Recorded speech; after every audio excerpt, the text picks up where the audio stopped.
Hello दोस्तों, इस episode के स्टार्टिंग में हमें टीचर जियाओ को दिखाया जाता है जो कि बेबे को हील कर रही होती हैं और साथ में यू हाओ की पूरी टीम को बताती हैं कि जैसा कि जियाओ या ने अपने dark blue silver overloaded spear attack सीधा ही बेबे के ऊपर कर दिया था, मगर उसने अपने ब्लू सिल्वर के पॉइजन को यूज नहीं किया था, जिसकी वजह से बेबे अब खतरे से बाहर है। मगर वो अगर ऐसा कर देती तो बेबे अब तक यहाँ जिंदा नहीं बचता। तभी जियाओ जियाओ कहती है कि आखिर ये होली स्पिरिट सेक्ट वाले कितने कमीने हैं, वो लोग तो किसी भी कीमत पे सीनियर ब्रदर को बैटल फील्ड के अंदर ही मारना चाहते थे, मगर मैं ये नहीं समझ पा रही हूँ कि आखिर क्यों। तभी टीचर जियाओ बताती हैं कि जैसा कि बेबे के पास ब्लू लाइटिंग ट्राइनासोरस ड्रैगन मार्शल सोल है और तुम सब ये भी जानते हो कि एल्डर मुलाद ने अपनी रेडिएंट होली ड्रैगन सोल को बेबे को दे दिया था, जिसकी वजह से अब बेबे की ये जो ट्राइनासोरस ड्रैगन मार्शल सोल है वो पूरी तरीके से कन्वर्ट हो चुकी है रेडिएंट होली ड्रैगन सोल में। और ये जो रेडिएंट होली ड्रैगन सोल है वो इविल सोल मास्टर्स के लिए पूरी तरीके से पॉइजन है। तभी टीचर बताती हैं कि एल्डर मुलाद जब बहुत ज्यादा यंग थे तो वो पूरे कॉन्टिनेंट में घुमा करते थे और उन्होंने अपनी रेडिएंट होली ड्रैगन सोल से ना जाने कितने इविल सोल मास्टर्स को खत्म कर दिया था। जैसा कि बेबे के पास भी अब रेडिएंट होली ड्रैगन सोल आ चुकी है। ये चीज होली स्पिरिट सेक्ट के लीडर ने नोटिस कर लिया होगा, इसीलिए उसने इतना डेडली अटैक सीधा ही बेबे के ऊपर करा दिया, क्योंकि लिए होली स्पिरिट सेक्ट के लीडर को शायद इस बात का डर है कि कहीं बेबे फ्यूचर में एल्डर मुलाद की ही तरह ड्रैगन गॉड दाओ लाओ ना बन जाए। और अगर ऐसा हो गया तो एल्डर मुलाद की तरह ही बेबे उन लोगों का बहुत बुरी तरीके से खात्मा कर सकता है। ये कह करके टीचर जियाओ यहाँ पे बेबे को हील कर रही होती है, मगर तभी जू शांशी कहता है कि मुझे एक बात समझ में नहीं आ रही है कि आखिर जियाओ या कैसे यहाँ पे बेबे को भूल सकती है। तभी यू हाउ उसकी बात को सुनकर के कहता है कि नहीं सीनियर ब्रदर, आप यहाँ पे गलत सोच रहे हैं। सीनियर सिस्टर जियाओ या अगर चाहती तो वो यहाँ पे सीनियर ब्रदर बेबे को जान से मार सकती थी, मगर उन्होंने अपनी पूरी पावर का यूज नहीं किया था, क्योंकि कुछ हद तक सीनियर ब्रदर की आवाज को सुन करके सीनियर सिस्टर जियाओ या अवेक हो चुकी हैं, उनकी याददाश्त वापस आ चुकी है, जिसकी वजह से उन्होंने यहाँ पे सीनियर ब्रदर बेबे की जान को यहाँ पे बख्श दिया है, जिसे सुनकर के सब एकदम शांत हो जाते हैं। मगर तभी यू हाओ की बात को सुनकर के जियानन यू हाओ से कहती है कि जैसा कि यू हाओ तुम्हारे अकॉर्डिंग जियाओ या पूरी तरीके से ठीक हो चुकी है तो क्यों ना हम लोग अभी के अभी उसे रेस्क्यू कर लें। जिसे सुनकर के यू हाओ कहता है कि हम लोग ऐसा नहीं कर सकते हैं, क्योंकि ले सीनियर सिस्टर आपको ये तो पता ही है कि हम लोग इस समय सन मून एम्पायर के अंदर हैं और पता नहीं यहाँ पे होली सेक्ट के मेंबर कहाँ कहाँ पे छुपे बैठे होंगे। हमें एक सही अपॉर्चुनिटी का इंतजार करना होगा। जिसे सुनकर के वहां पे यानन कुछ पल के लिए शांत हो जाती है, मगर तभी उसे चुप कराने के लिए वहां पे जू शांशी उससे कहता है कि यानन अभी तुम यहाँ पे इन सब बातों पे ज्यादा ध्यान ना दो, क्योंकि अभी कुछ देर के अंदर ही हमारा बैटल स्टार्ट होने वाला है, इसलिए हम लोग उस पे फोकस करते हैं और जैसे ही हमें सच में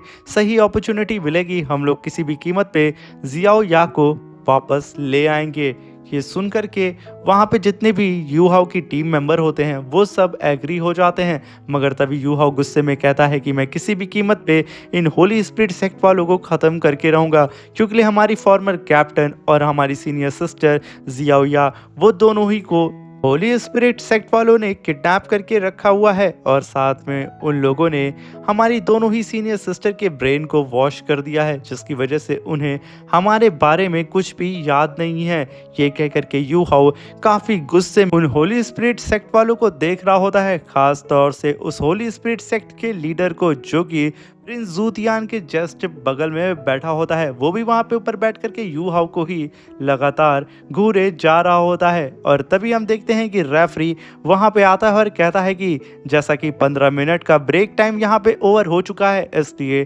तांग सेक्ट और होली स्पिरिट सेक्ट के मेंबर बैटलफील्ड के अंदर आ जाएं, क्योंकि अब यहाँ पे सेमीफाइनल का टीम बैटल ऑफिशियली स्टार्ट होता है। जिसे सुनकर के यू हाओ की पूरी टीम खड़ी हो जाती है और आगे बढ़ने लगती है। वहीं पे हम होली स्पिरिट सेक्ट के मेंबर्स को देखते हैं और तभी होली स्पिरिट सेक्ट का टीचर अपने डिसाइबल यान फैंग से कहता है कि यान फैंग, तुम एक आउटस्टैंडिंग टैलेंटेड डिसाइबल हो हमारे होली स्पिरिट सेक्ट के, और साथ में तुम यंगर जनरेशन के सबसे पावरफुल कल्टीवेटर भी हो, इसलिए मैं चाहता हूं कि तुम तांग सेक्ट का पूरा नामो निशान यहाँ पे मिटा देना। तांग फैंग अपने टीचर की बात को सुन करके वहां पे हाँ में सिर हिलाता है और अपने 4 साथियों के साथ सीधा बैटलफील्ड की ओर बढ़ने लगता है। तभी शेक डेविल्स टीचर जियाओ से कहते हैं कि आखिर ये लोग सिर्फ 4 ही मेंबर बैटलफील्ड के अंदर क्यों आ रहे हैं। तभी टीचर जियाओ कहती हैं कि जैसा कि यहाँ पे होली स्पिरिट सेक्ट वालों ने सिर्फ 7 पीपल्स को यहाँ पे लाए थे फाइट करने के लिए इस कंपटीशन में, मगर उनमें से 3 घायल हो चुके हैं और बचे हैं सिर्फ 4,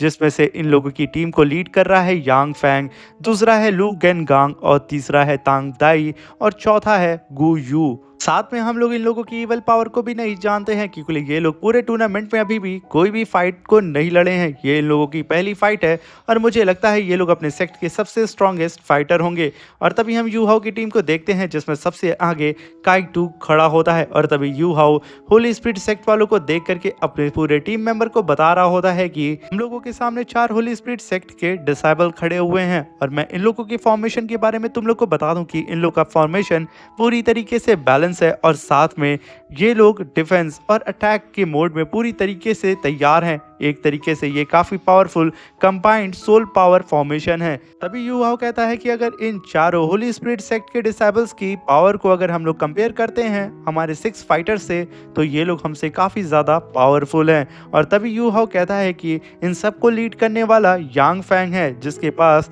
मार्शल सोल है, अटैक और डिफेंस दोनों की ही, और उसके बगल में खड़ा लू गेंग गांग और तांग दाई दोनों के ही पास डिफेंस मार्शल सोल है। मगर जो सबसे पीछे गु यू खड़ा हुआ है वो मेरे ख्याल से सपोर्टिव टाइप सोल मास्टर है, वो हमारे लिए काफी अच्छा शिकार हो सकता है। मगर तभी रेफरी आकर के इन लोगों की फाइट को स्टार्ट कर देता है जिसमें से सबसे पहले होली स्पिरिट सेक्ट का लू गेंग गान वो तुरंत अपनी 6 सोल रिंग को अपीयर करता है और तुरंत अपनी मार्शल सोल को वहां पे समन कर लेता है, जहां पे जू शानशी उसकी मार्शल सोल को देख के कहता है यू हाउ आखिर ये कैसा मॉन्स्टर है। तभी यू हाउ कहता है ये एक हाइगर टायर का अनडेड मॉन्स्टर है। इसकी एबिलिटी है ये किसी भी अटैक को बहुत ही आसान तरीके से होल्ड कर सकता है और इसका ऑरा काफी ज्यादा पॉइजनस भी है, इसलिए हम सबको इसके ऑरा से जितना हो सके बच के रहना होगा। और तभी हम वहां पे तांग दाई भी अपनी पावर को रिलीज करता है और इसके पास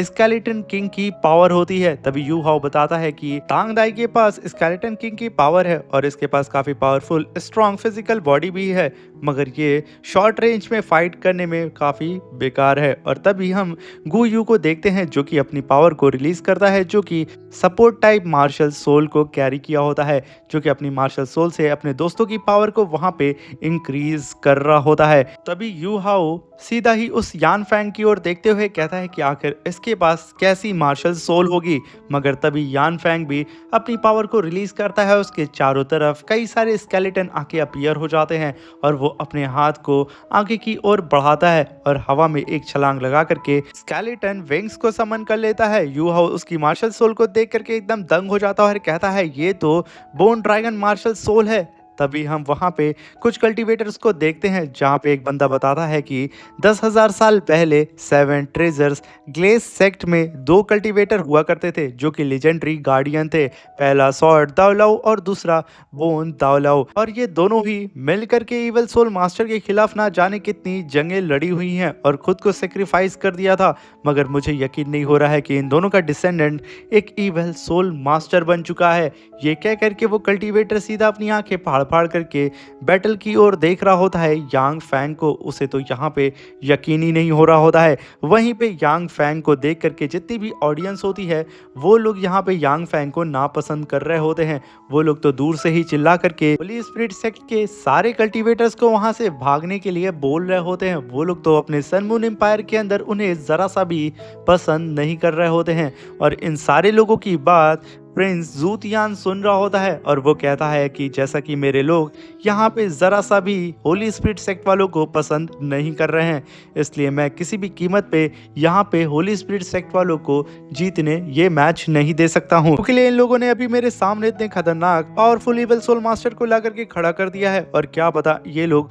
और भी कई सारे खतरे को अपने होली स्पिरिट सेक्ट के अंदर एक छाए के अंदर छुपा करके रखे हों। मैं यहाँ पे जरा सा भी रिस्क नहीं ले सकता हूँ। तभी यांग फैंग अपनी 7 रिंग्स को रिलीज करता है और यहाँ पे जियाओ यान फैंग की 7 सोल सेज रिंग्स को देख करके दंग हो जाती है और कहती है "धत तेरी की, इसके पास भी 7 रिंग्स हैं"। तभी यू हाओ कहता है कि मैं यहाँ पे यान फैंग के इविल ऑरा को सेंस कर पा रहा हूँ, जो कि काफी ज्यादा स्ट्रांग मुझे नजर नहीं आ रहा है। और साथ में यांग फैंग ने अपनी कल्टीवेशन में किसी भी तरीके के शॉर्टकट को यूज नहीं किया है, मगर इसकी फाउंडेशन सच में काफी ज्यादा स्टेबल भी है। आखिर इसने किस मेथड को यूज किया होगा? ये कह करके यू हाओ सीधा ही यांग फैंग की ओर देख रहा होता है और अपने पूरे साथियों को सतर्क रहने के लिए बोल देता है, क्योंकि लिए पता नहीं आगे कौन कौन से नए सरप्राइज उन लोग का इंतजार कर रहे होंगे। तभी जू शानशी तुरंत जिया ननन को कहता है कि तुम मेरे करीब ही रहना, मुझसे दूर मत जाना। ये कह करके वो उसकी ओर देखता है और तभी जिया ननन भी उसे देख करके हाँ बोलती है। और तभी यू हाओ बिना वक्त जाया किए स्प्रिट डिटेक्शन शेयरिंग टेक्निक को परफॉर्म करके अपने पूरे साथियों के साथ कनेक्शन बना लेता है। और तभी रेफरी अपीयर होता है और दोनों ही टीम से कहता है कि तुम सब रेडी हो। दोनों टीम हाँ बोलती है और रेफरी इस मैच को ऑफिशियली स्टार्ट कर देता है। और तभी होली स्पिरिट सेक्ट की पूरी टीम टूट पड़ती है सीधा ही तांग सेक्ट के ऊपर। और तभी काइटू उन लोगों के सामने मल्टीपल कैनन गन को रिलीज करके एक पूरी कैनन गन की दीवार को खड़ी कर देता है। काइटू को इस तरीके से देख करके टीचर जियाओ कहती हैं कि आखिर यू हाओ ने यहाँ पे काइटू को सबसे आगे क्यों खड़ा किया है? वो सेमीफाइनल में इस तरीके की अरेंजमेंट को कैसे कर सकता है और क्यों कर रहा है? तभी रेफरी भी काइटू को सबसे आगे देख करके कहता है कि काइटू के पास सोल इंजीनियरिंग की पावर है और ये पूरे के पूरे टूर्नामेंट में एकलौता ही ऐसा कल्टीवेटर है जो कि सोल इंजीनियरिंग की सोल पावर को गैदर करता है। मैं आशा करता हूँ कि काइटू यहाँ पे तुम हम सबको निराश नहीं करोगे। तभी हम होली स्पिरिट सेक्ट के कल्टीवेटर्स को देखते हैं जो कि काफी तेजी से दौड़ते हुए यू हाओ की टीम की ओर बढ़ रहे होते हैं। वो लोग तो पागलों की तरह यू हाओ की पूरी टीम को खत्म करना चाह रहे होते हैं। वहीं पे रेफरी भी उन लोगों की फाइट को बहुत ही गौर से देख रहा होता है, मगर तभी काइटू तुरंत अपने कैनन गन की लोकेशन को बदल के अपनी दोस्तों की तरफ कर लेता है, जिसे देख के होली स्पिरिट सेक्ट वाले भी वहां रुक जाते हैं कि आखिर काइटू यहाँ पे क्या कर रहा है। तभी ऑडियंस चिल्ला करके कहती है कि ये काइटू पागल तो नहीं हो गया है जो कि अपने ही टीममेट के ऊपर कैनन गन को पॉइंट कर दिया है। और तभी हम काइटू को देखते हैं जो कि मुस्कुराते हुए अपनी और यू हाओ की बात को याद करता है, जहां पे यू हाओ ने अपनी पूरी टीम से कहा था कि हम लोग सबसे पहले होली स्पिरिट सेक्ट के सबसे कमजोर कल्टीवेटर को अपना निशाना बनाएंगे। और यू हाओ की पूरी टीम के निशाने पे होता है गु यू, जो कि होली स्पिरिट सेक्ट का सपोर्टिंग मेंबर होता है। और तभी हम वहां पे जू शानशी को देखते हैं जो कि गु यू को देख के मुस्कुराता है और तुरंत वहां पे जुआंग मिंग सब्स्टिट्यूशन टेक्निक को परफॉर्म करके अपनी पोजीशन को सीधा ही गु यू से बदल देता है। गु यू को यहाँ पे कुछ और समझ पाता तब तक काफी देर हो चुकी थी। वो जैसे ही जूशानशी की पोजीशन पे आता है, जूशानशी के इस मूव को देख करके पूरी ऑडियंस उसकी तो एकदम फैन हो चुकी होती है। वहीं पे जिया ननन बिना वक्त जाया किए सीधा ही उस होली स्पिरिट सेक्ट के डिसाइबल गु यू के ऊपर ग्रेविटी प्रेशर लगा करके उसे वहीं पे होल्ड कर देती है, जिसकी वजह से वो यहाँ पे अब अपने घुटनों के बल आ जाता है और वो मूव भी नहीं कर पा रहा होता है। उसे तो यहाँ पे कुछ समझ नहीं आता कि क्या हो रहा है, मगर तभी काइटू बिना देर किए बाइल्डिंग कैनन क्यूब से सीधा ही उस गु यू के ऊपर अटैक करके उसे वहां पे होल्ड कर देता है। तभी वो गु यू कहता है कि आखिर काइटू ने मेरे ऊपर सिर्फ एक ही कैनन से अटैक क्यों किया है। तभी वो वहां पे मूव करने की कोशिश करता है, मगर वो तो पूरी तरीके से सील हो जाता है। तभी जियाओ जियाओ शानशैंग सोल सप्रेसिंग कोल्ड्रम को समन करती है और सीधा ही उसके ऊपर अटैक कर देती है। गु यू उस अटैक को अपनी तरफ आता हुआ देख के इनविजिबल हो जाता है और जियाओ जियाओ का ये कोल्ड्रम अटैक उसकी बॉडी से आर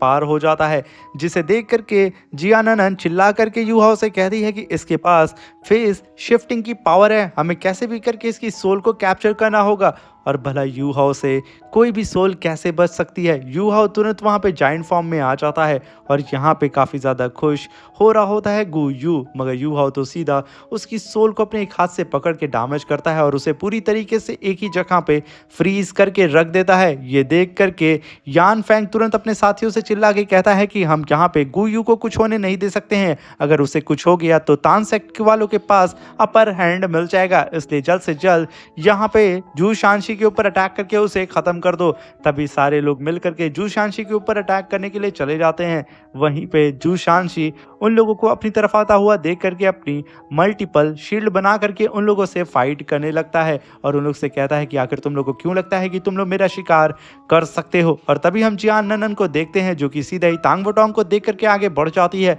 और वहीं पे यू हाओ तुरंत तांग वोटोंग को इशारा कर देता है कि वो आगे बढ़े और जियान ननन को फॉलो करे। यू हाओ का आदेश मिलते ही तांग वोटोंग काफी तेजी से उड़ते हुए सीधा जियांग ननन की ओर बढ़ जाती है। वहीं पे जियांग ननन काफी तेजी से गुयू के करीब जाती है जहां पे गुयू पूरी तरीके से फ्रीज था और तभी जियांग ननन अपने दोनों हाथ से पकड़ के उसे उछालती है और एक लात मार करके आसमान में फेंक देती है और चिल्ला करके कहती है कि जूनियर सिस्टर अब तुम्हारी बारी है। देख करके यांग फेंग अपने साथी को बचाने के लिए आगे बढ़ता है मगर तभी जू शांशी कहता है कि तुम लोग तो मुझे मारने के लिए आए थे ना। ये कहते ही वो वहां पे जुआन वू डोमेन को समन कर लेता है और उन सबको अपने ब्लैक वाटर के अंदर होल्ड कर देता है कि वो लोग यहाँ पे किसी भी तरीके से आज़ाद ना हो जाएं और गुयू को बचा ना सकें। और तभी हम वहाँ पे तांग वोटोंग को देखते हैं जो कि काफ़ी तेज़ी से उड़ते हुए सीधा ही गुयू के पास जाती है और तुरंत अपने लेफ्ट आर्म में लाइट ब्रेकर टेक्निक को समन करती है जिसकी वजह से वहाँ पे लाइट बोन अपीयर होती है और काफ़ी पावरफुल लेज़र बीम वहाँ पे जनरेट करने लगती है।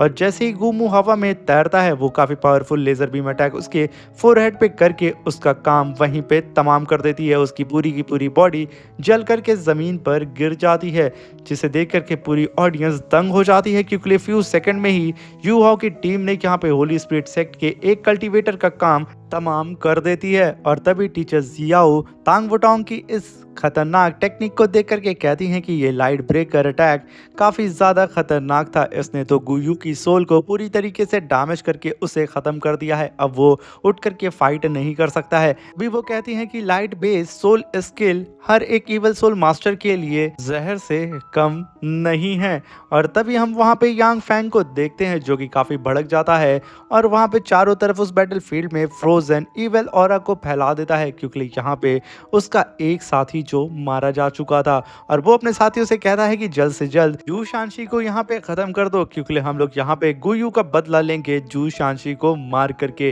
तभी जू शांशी वहाँ पे जुआंग मिंग सब्स्टिट्यूशन टेक्निक को परफॉर्म करके उन लोग की ओर देख के आंख मारता है और तुरंत वहां से अपनी जगह को चेंज कर लेता है सीधा ही यू हाओ और टांग वोटोंग से, जहाँ पे यू हाओ और टांग वोटोंग पहले से तैयार होते हैं और वो लोग बिना देर किए सोल मार्शल फ्यूजर टेक्निक को परफॉर्म करने लगते हैं। ये देख करके होली स्पिरिट सेक्ट के तीनों कल्टीवेटर के होश उड़ जाते हैं। वहीं पे जू शांशी को तुरंत जियान ननन आकर के उसे संभालने लगती है क्योंकि वो काफी ज्यादा यहाँ पे घायल हो चुका था इन तीनों ही होली स्पिरिट सेक्ट वालों से फाइट करने के दौरान। और वहीं पे यू हाओ और टांग वोटोंग ने अपनी फ्यूजन टेक्निक को परफॉर्म करना शुरू कर दिया था जहाँ पे टांग वोटोंग अपने हैमर को सीधा ही यू हाओ के माइंड स्टोर्म से कनेक्ट करने लगती है जिसकी वजह से हम देखते हैं कि आसमान में कई सारे जाइंट हैमर अपीयर होते हैं और वो चारों तरफ से जाकर के होली स्पिरिट सेक्ट के कल्टीवेटर्स को घेरना शुरू कर देते हैं जहां पे वो लोग अब अपनी पावर को यूज़ नहीं कर पा रहे होते हैं और उन लोगों के ऊपर काफ़ी पावरफुल थंडर अटैक भी हो रहा होता है।